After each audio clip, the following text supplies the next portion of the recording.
காலையில் எழுந்திரிச்சு என்ன பண்ணுங்க? எந்திரிச்சேன், பல் தேய்ச்சேன், குளித்தேன், சாப்பிட்டேன், அப்புறம் ரெடி ஆகிட்டு திரும்பி படுத்து தூங்கிட்டேன்.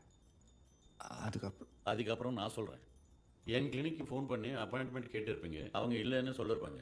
இல்லைன்னு சொன்னாலும் பரவாயில்லைன்னு நீங்கள் நேரில் கிளம்ப வந்து உட்காந்துட்டு எனக்கு கேட்டு எப்பவும் சொல்கிற பழைய கதை தான் ஃபஸ்ட்லேருந்து சொல்கிற மாதிரி சொல்லுவீங்க. நான் அது புதுசாக கேட்குற மாதிரி தான் கேட்கணும்.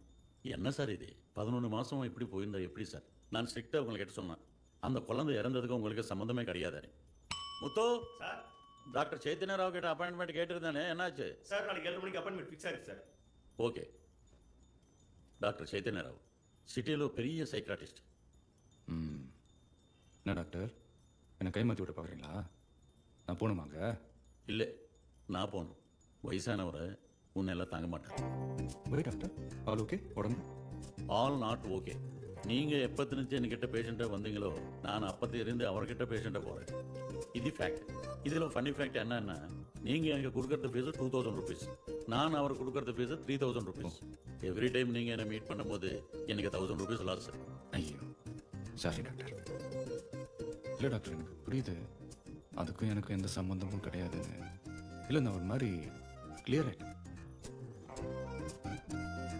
கிளம்புறேன், நான் போய்ட்டு நாளைக்கு வரேன். ஏன்னா நாளைக்கு வரியா? நோ, இனிமேல் எனக்கு கிளினிக்கில் 1-to-1 உன்னை மீட் பண்ணக்கூடாதுன்னு என்னோட டாக்டர் எனக்கு ஸ்ட்ரிக்டாக அட்வைஸ் பண்ணிட்டார். இனிமேல் நான் பண்ண போகிறதில்ல, உன் கான்சன்ட்ரேஷன் டைவர்ட் பண்ணுறது மட்டும்தான். அதுக்காக நான் என்ன வேணால் பண்ணுறதுக்கு ரெடியாக இருக்கேன். இப்போ நான் அர்ஜென்ட்டாக ஒரு கல்யாணத்துக்கு போகிறேன்.